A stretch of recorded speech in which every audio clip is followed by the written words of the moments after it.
highlight, say, this one here up here just needs to start.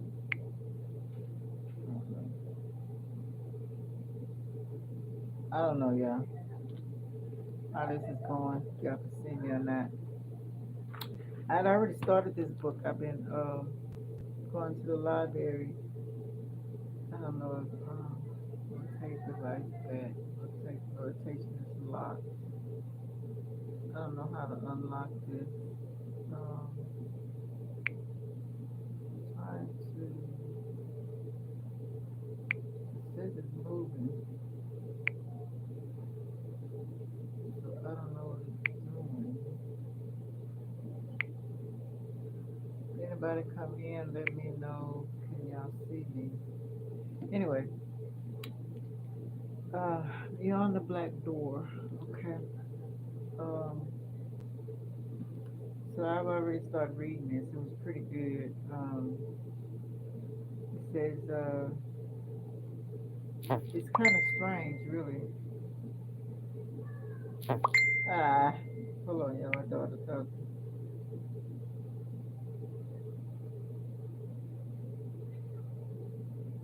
You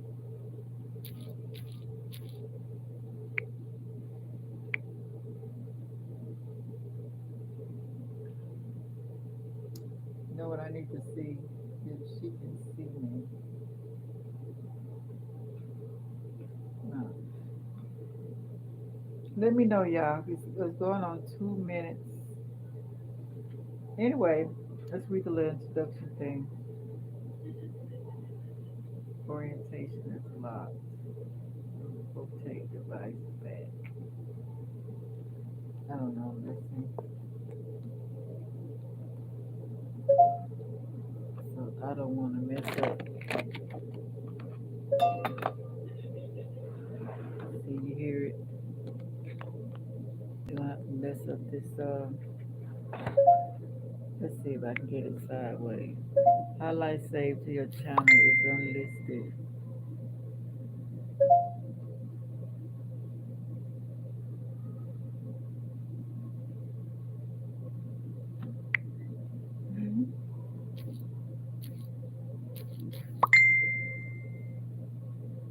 Hold on, y'all.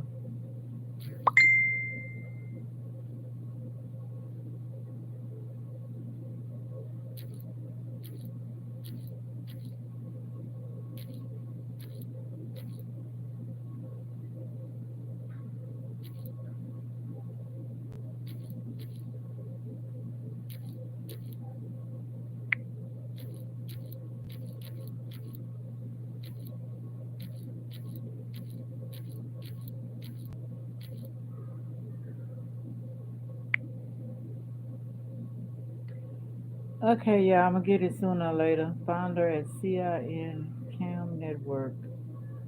Who's this? Okay, I'm trying to get it sideways so I can talk. Highlight. Is this still? Oh man, going down. To chat. Remember to guard your privacy.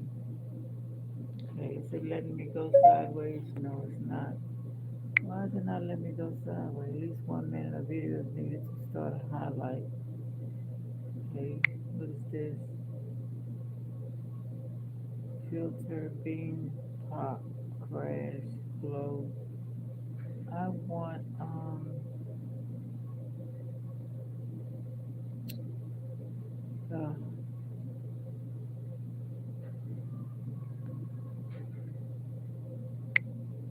okay,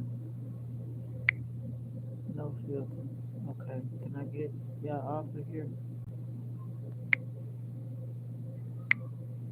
It will not leave. Uh, I don't know what this is about. Okay, icon. Okay, I don't want to have to hold this, and I don't want to mess up this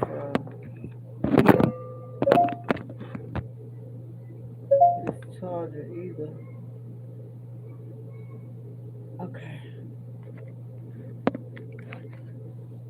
give me a hard time today, y'all. I don't know if I have enough time to even read.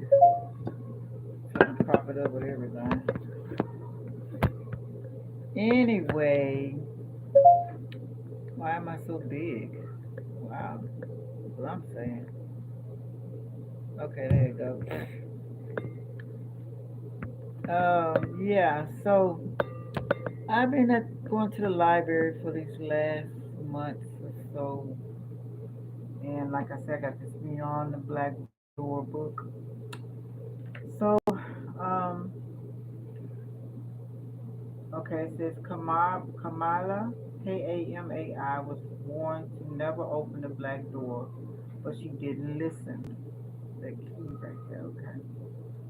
Everyone has a soul. Some are beautiful gardens, others are frightening dungeons. Soul walkers like Kamai, Kamaya, and her mother can journey into other people's souls while they sleep. But no matter where Kamala visits, she sees the black door. I wonder if did this have me on? Oh man, I need my phone. It follows it follows her into every soul, and her mother has told her to never ever open it, the black door. When Kamaya touches the door, it is warm and beating, like it has a pulse. When she puts her ear into it, she hears her own name whispered from the other side. And when tragedy strikes, Kamala does the unthinkable. She opens the door. A.M. Strickland's imaginative dark fantasy, that's the lady who wrote the book, okay, um, features court intrigue and romance. A main character coming to terms with her asexuality and twists and turns is a seductive mystery unfolds that engages not only Kamala's own soul but the entire kingdom. Okay, okay, let's see. She says to Trinan, knight in shining armor, for opening many doors for me, but also for walking through a few big ones on your own. Your inspiration. Okay, burning curiosity. Okay, put it like this. I was 5 the first time I asked my brother about the black door. The moment it seared itself into my memory. We were walking together through her soul, my hand in hers, the deep blue tiles of the place that was both hers and hers as cool as water beneath my silk slippery feet. We done this for as long as I could remember, exploring her soul while other bodies slumbered, other spirits free to traverse the sleeping realm to which souls belong. My mother would explain how people such as us, soul walkers, could wander souls by night, and she would describe the gods, and yet she never mentioned the black door I always found in her soul. Hey, welcome. I hope trying something new. I've been into the library reading books. So one this particular night, I finally gathered my courage and stopped in the wide hallway, pointing, "Mama, what is that door?" In my mother's soul, the sandstone halls were rosy, lit as if a fireplace burned merrily next to every stitch of wall. Ooh, let me fix my little glasses, child.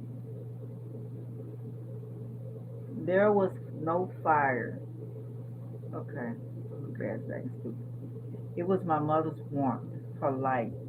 The walls were pale and smooth,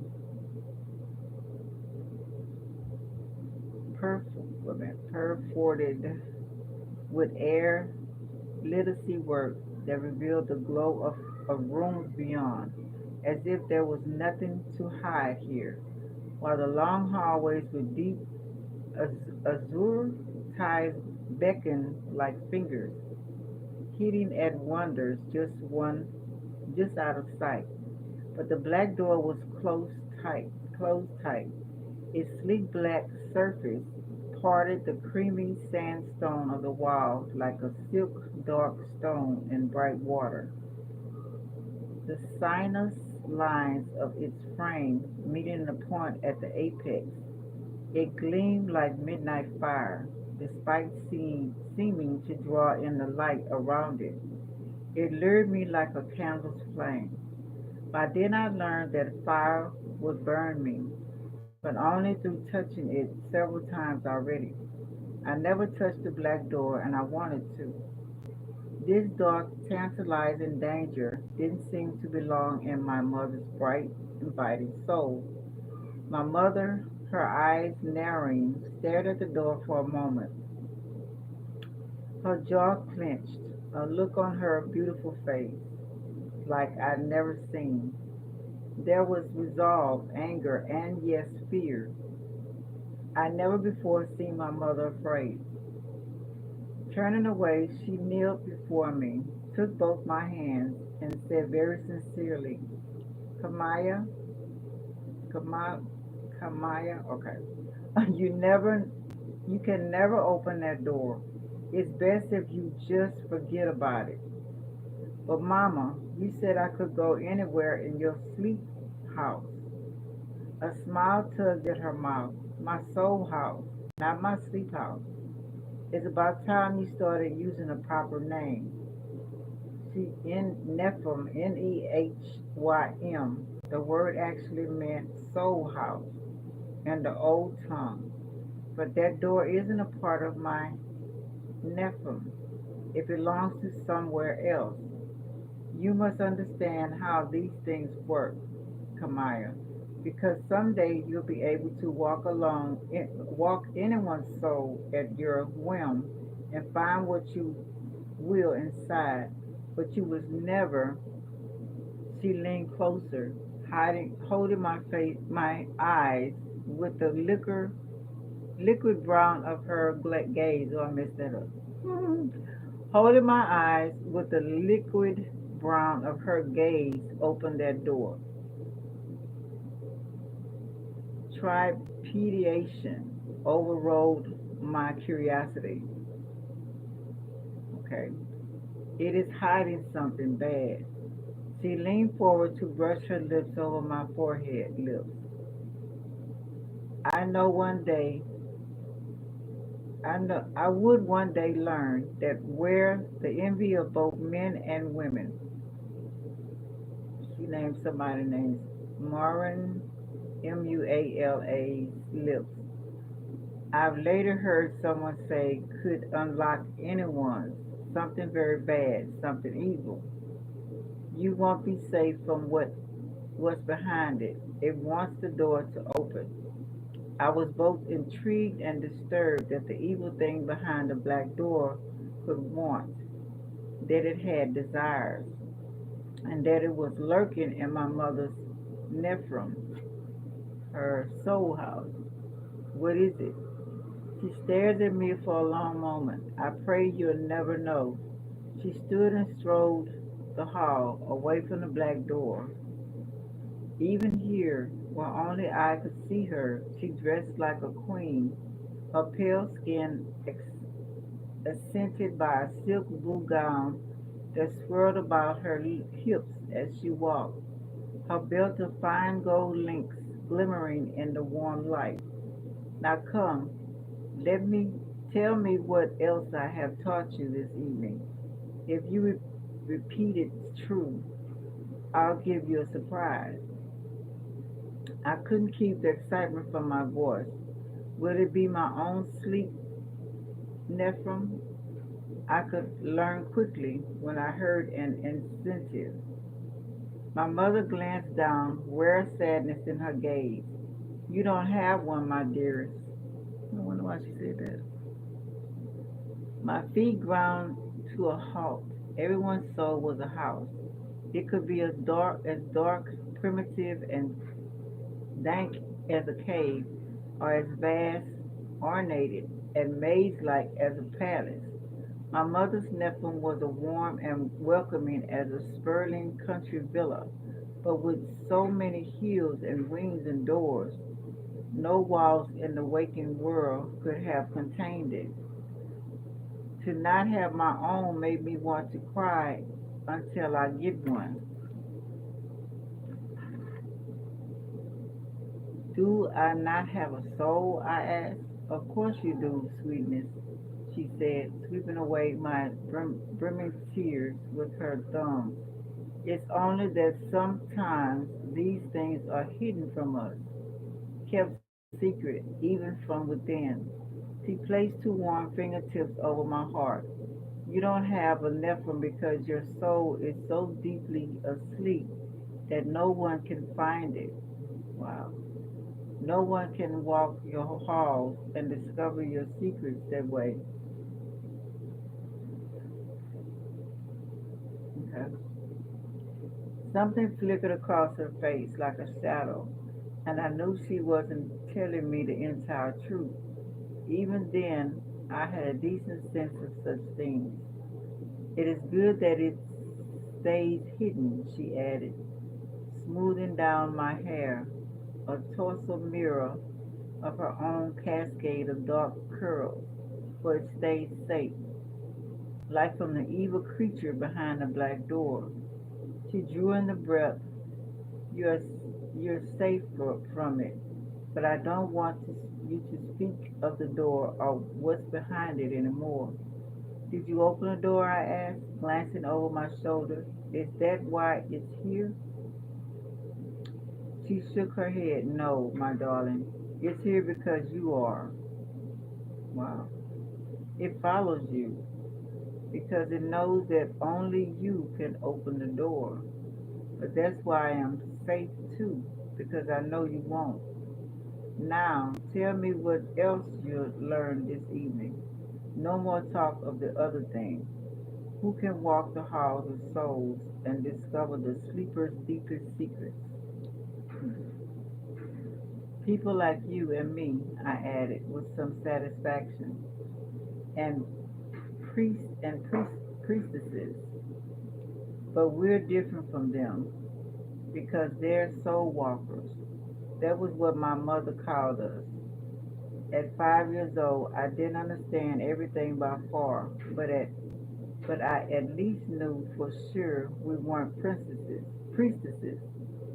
Since I found not, since I found going to temples dreadfully dull, and this wasn't dull. And besides, everyone knew that priests and priestesses could explore souls. No one knew we could. And what is a soul walker? When we're asleep like we are now. Sorry about that. A spirit, which was a layman's term for our cerebral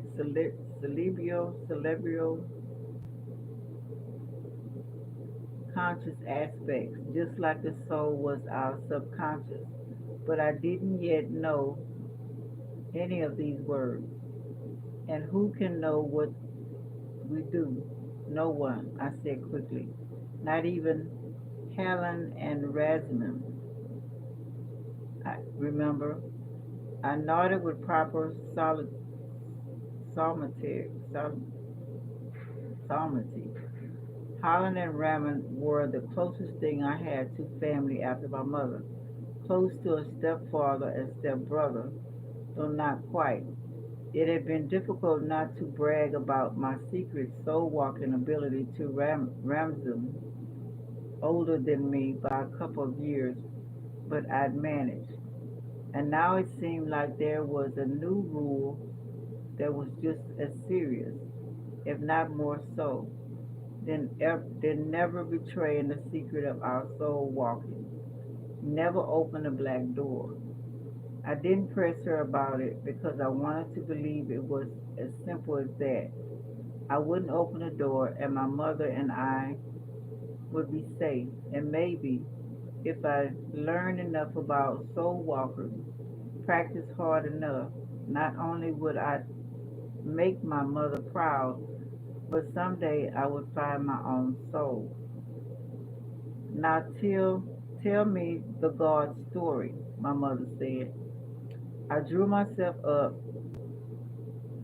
as tall as possible. In the very beginning of time, there was a husband and a wife, and they were surrounded by darkness. The darkness, my mother corrected, that's what I meant, darkness, kept showing them, kept following them, I'm sorry, trying to swallow them. So they always had to move. But one day, they were going to have a baby, so they stopped running. They fought the darkness back to make a home for the baby, and then circled her every night after she was born to keep the darkness away. They're our sun and moon, and their daughter is the earth.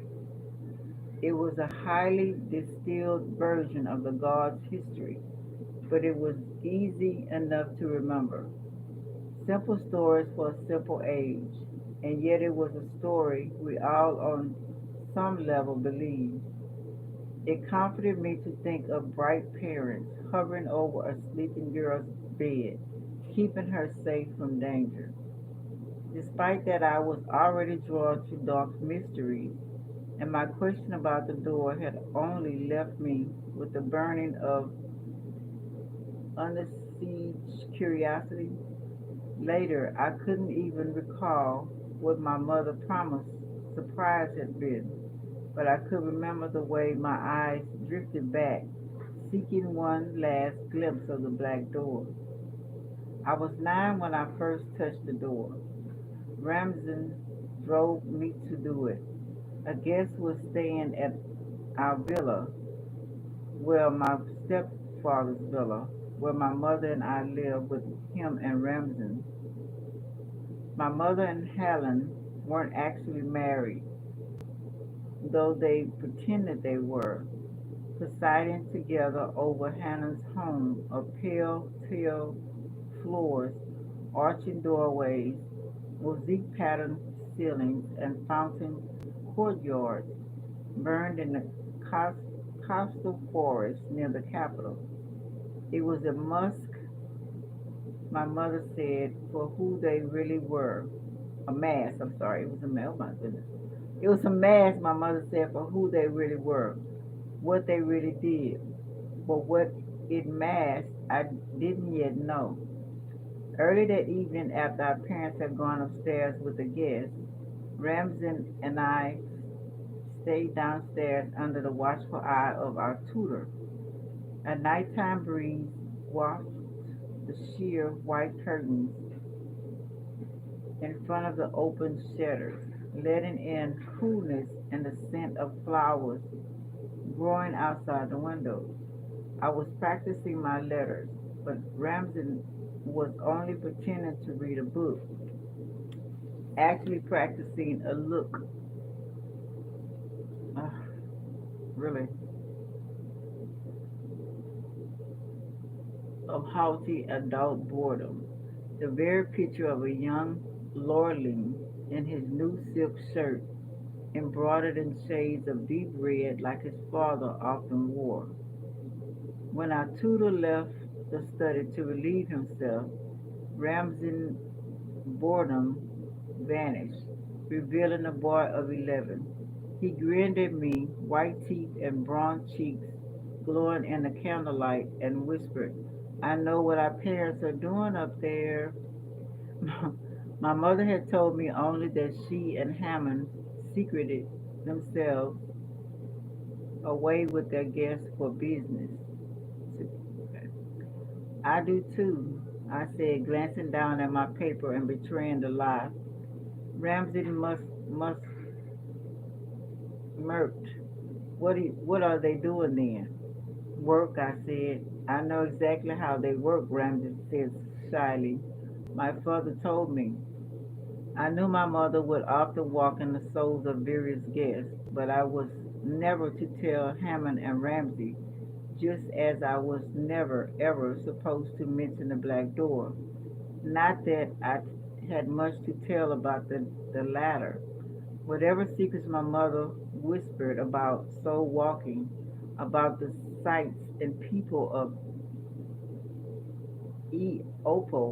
Eopia, about the gods and the half forgotten myths, she wouldn't tell me anything more about it, as if it didn't tug at my attention whenever I soul walked with her, and only her so far, never alone.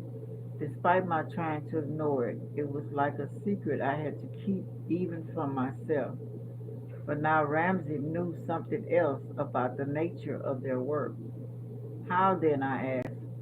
He leaned over the polished inlay of the wooden table, his black hair glittering, and whispered, "They have sex. I bet you don't know what that is." Bad little boy. I do too, I said, even though I didn't exactly. My mother had explained the basics, and that I wasn't to do any of it until I was older, which was fine by me because it sounded like an extremely awkward thing I never wanted to do. I had no clue that was what she was doing upstairs with the guests. "What is it then?" Razzie pressed. I looked down, feeling suddenly uncomfortable. "You get naked and do it down there." Ramley seemed disappointed that I knew even that much, and he leaned back. "Yeah, well, they do it with all sorts of people. My father has even done it with the queen consort." I gave him a skeptical look. Why didn't We didn't have a queen like we had a king, because the official queen, at least in my Amsterdam, was Ranta, the earth goddess, daughter of Tin and Heshara, the sun god and moon goddess, just as Tina was the guardian of spirits and all things celestial, as fairy and exacting as the sun, and Heshara, was guardian of souls and the sleeping realm, as cool and mysterious in the changing shadow faces of the moon. Ranta was the beautiful guardian of physical bodies, and thus had married the first king of the land, both to better protect the earth and to gain further protection herself from the encroachments of darkness. No one had ever seen Ranta, of course, not even her husband, but every time a new king rose to power and took the sacred oath to the earth goddess, people swore they could feel her blessing settle over them like a warm blanket. The king still had to produce heirs, and so he needed to marry a human woman as well, one who actually slept in his bed and stood beside him as royal functions. This was his queen consort, never equal to him in power, that a powerful figure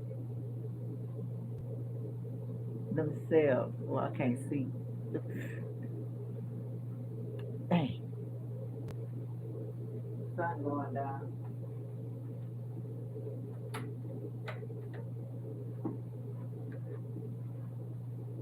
Make me some coffee, y'all. Something different. You know what I'm saying? Something different.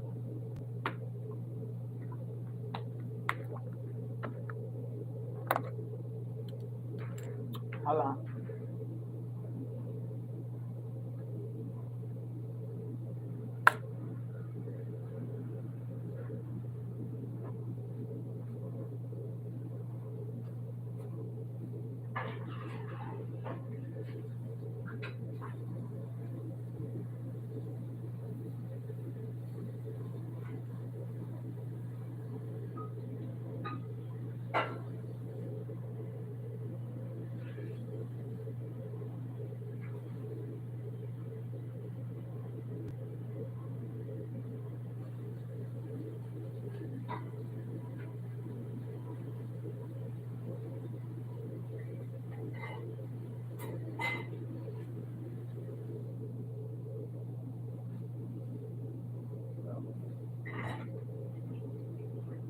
Y'all come, y'all making some coffee.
Oh,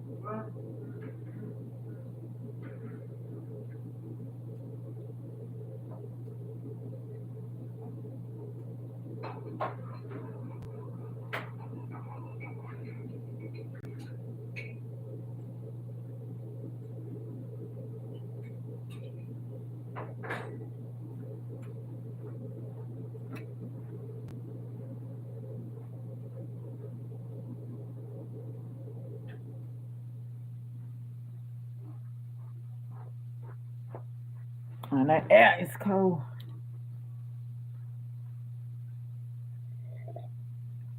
All right, let's continue. I think it's a pretty good book. So far, the creator's been having me pick some pretty good books. I wish I'd thought about reading the other ones to y'all. I probably would have finished reading it quicker. Okay, break. Yeah, no, I don't. This is oregano. Okay. Oh, what else trying to do? Yeah, I be 62. Yeah, trying to get in where I fit in.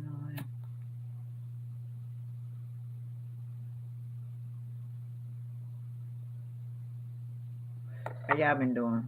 Anybody got anything they want to talk about before I get to the next part of the book? Period. Just on life in general. Anything? Period. Have a conversation. For us old folks unsabotaged at 56, past 56, past 50, really. You know what I'm saying? I'm gonna have to change to unsabotage at 60 as I age. You know what I'm saying? That was what, 4 years ago, 5 years ago? Wow. Time it really went by, haven't it? Yeah. Get to this age, it's like, try it. You just got to lose. At least you won't be like, oh, I wish I coulda, woulda, shoulda. That's one thing I ain't gonna be. I ain't gonna have to worry about.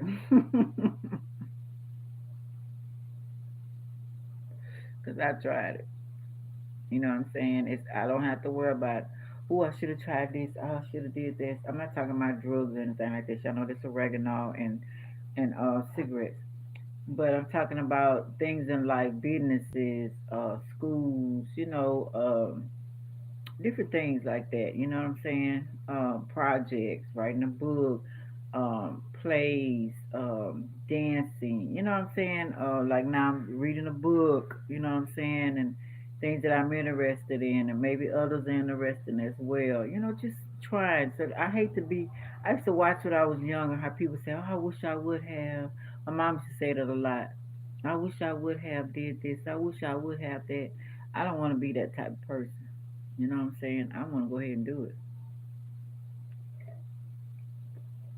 it. Not just making a bucket list. but actually living,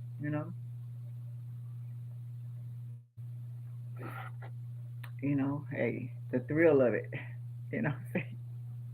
But me and my daughter talking about jumping off the airplane, but first I want to go slow with it. I want to go where they fly you up in the air first, you know, and then you can in that little space, then you see how that feels before you jump out of actual plane. And of course, somebody's gonna hold you, I guess until you become an expert. But you know, different things I would like to do. You know what I'm saying? And hey, enjoy life. Maybe later on, go on a hot air balloon,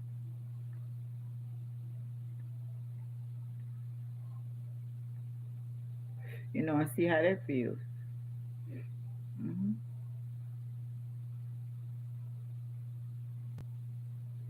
I'm an air sign, so I'm pretty sure that I like that.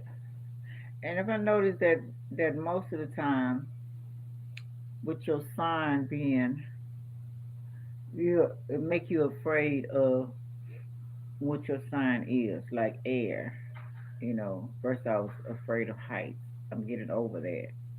Why would you make me afraid of heights? And I'm an air sign. You know what I'm saying?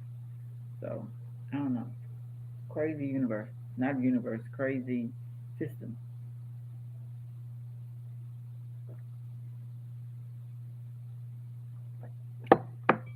Okay, let's go in. Let's finish some of it. I know I'm not gonna finish all of it.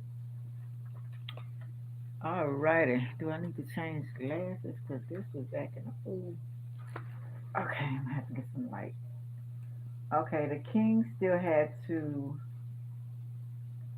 produce heirs. Okay, we got that. So he had to marry a human, but she still had and never equal to him in power, but a powerful figure nonetheless.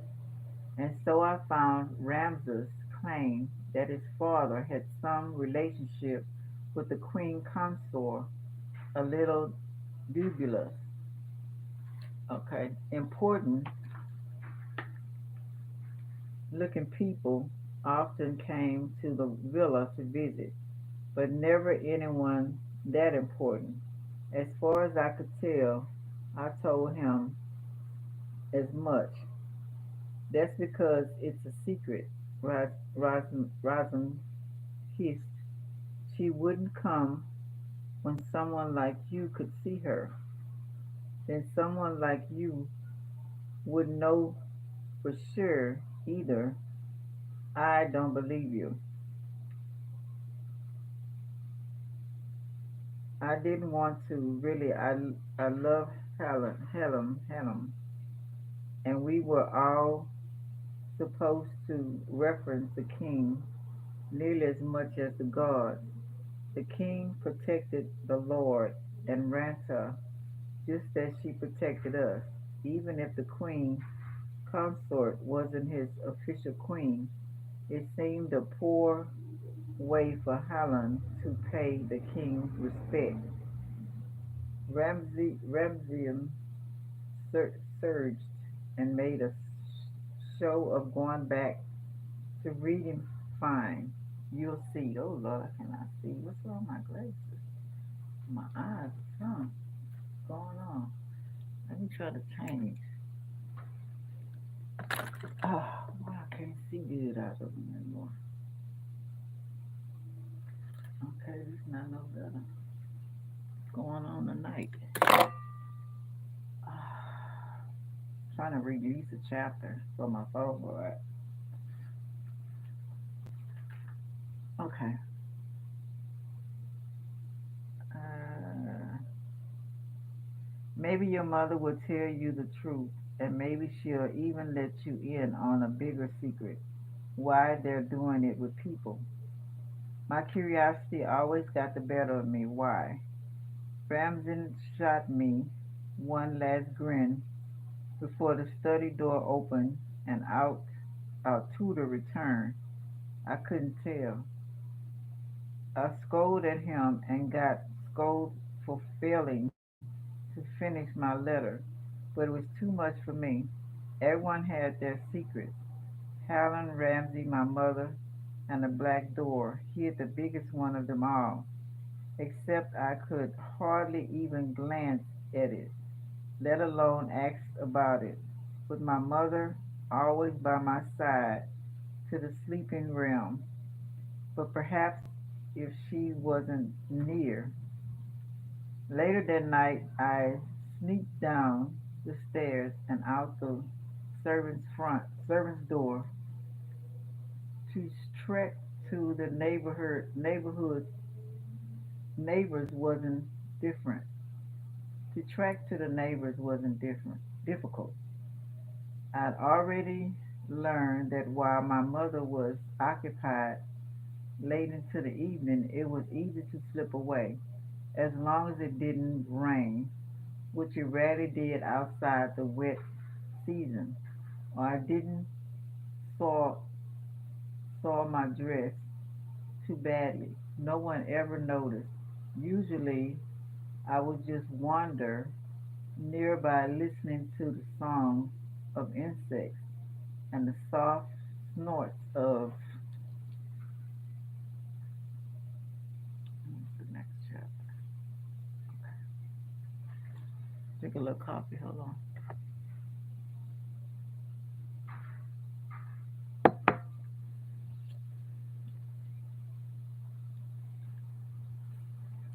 Of horses dozing in the stable, or he or be on rocks staring at the stars.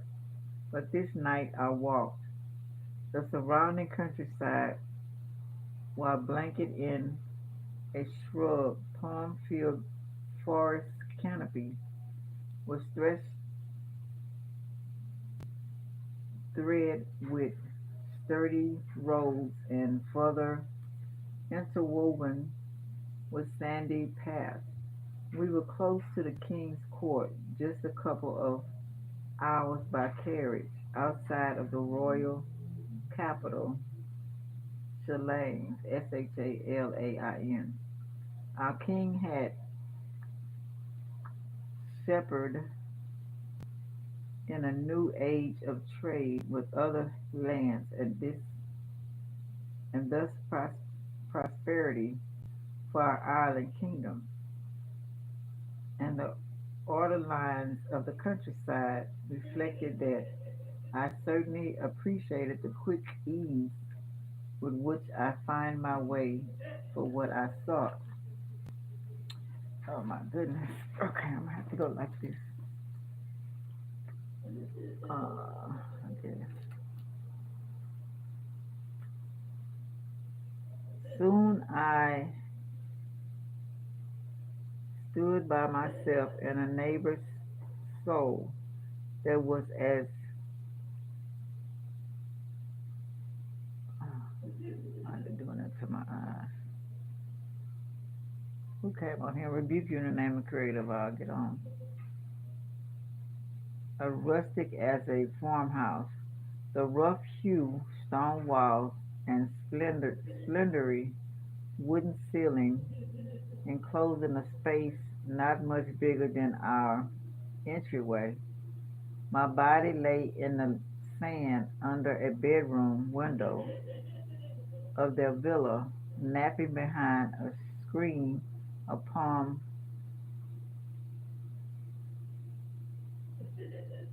palms close enough to allow my spirit to reach the sleeper.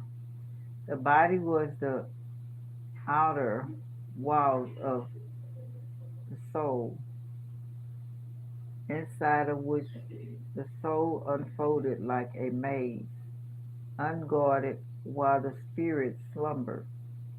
The difference between the elaborate villa and the walking world and this farmhouse of soul was stark enough to make me smirk. Our neighbor was definitely compensating with much bigger walls in the waking world. Not that they knew their soul was tiny, and not that I should have laughed at it since I didn't have one at all.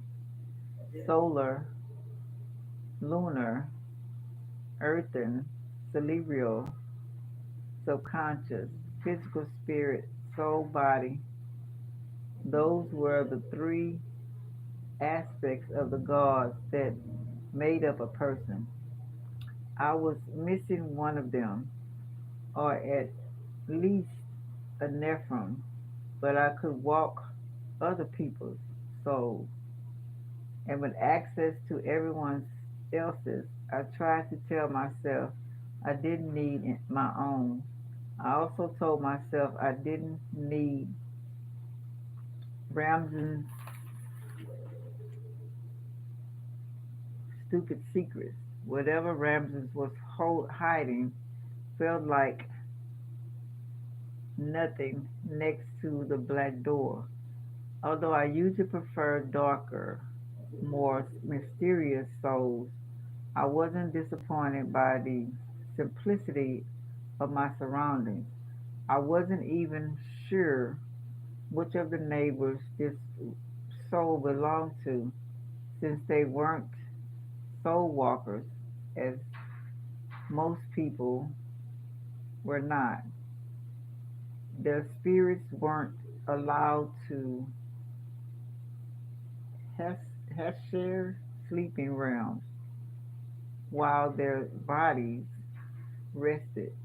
Heshara.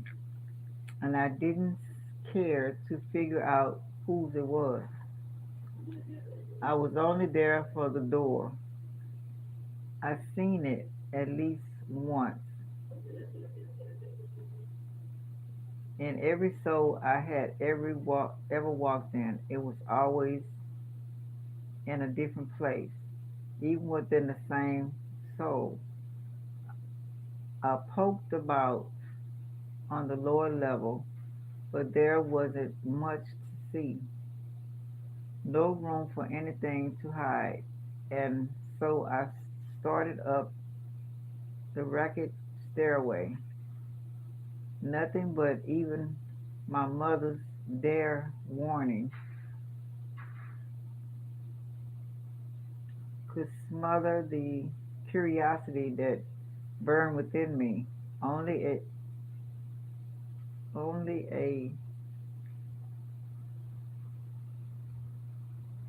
only it held the answer to its dark mystery. Oh my goodness.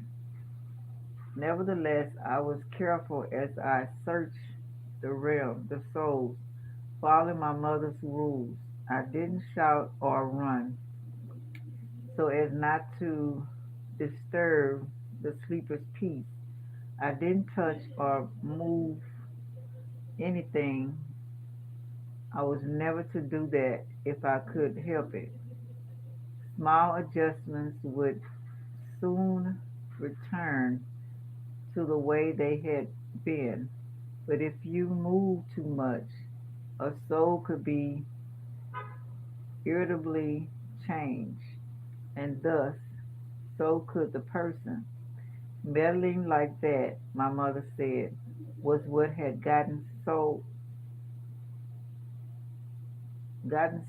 walkers banded as witches in the old days and burned alive. Priests or priestesses of Heshar, why had years who had years of training built upon centuries of knowledge and wisdom, were the only ones openly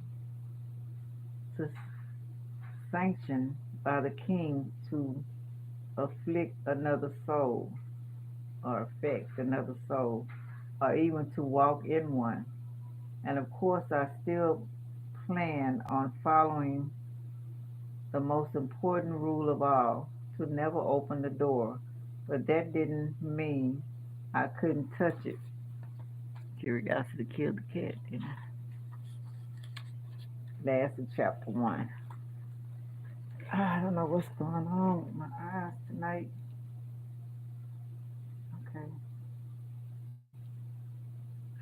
Drink a little coffee. Mm.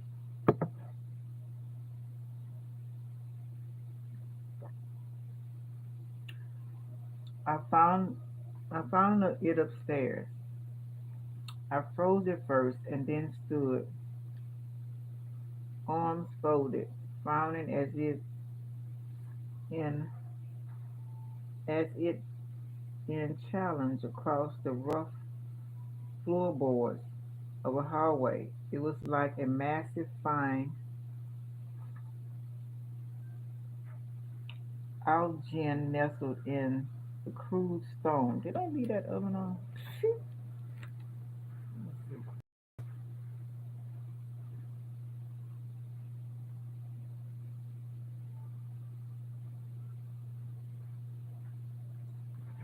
Why does it smell so close?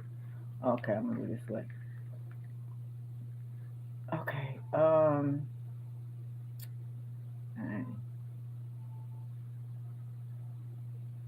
The black surface flickered in dim candlelight, but the door itself gleamed large, dark, and oppressive. It was like the glint of the daring eye, a ruthless, crystalline, intelligent stare. The impressiveness of it. Oh, what's going on with my eyes, y'all? How they fucking with me like that? The impressiveness of it distantly reminded me of something, and it took me a moment to figure out what.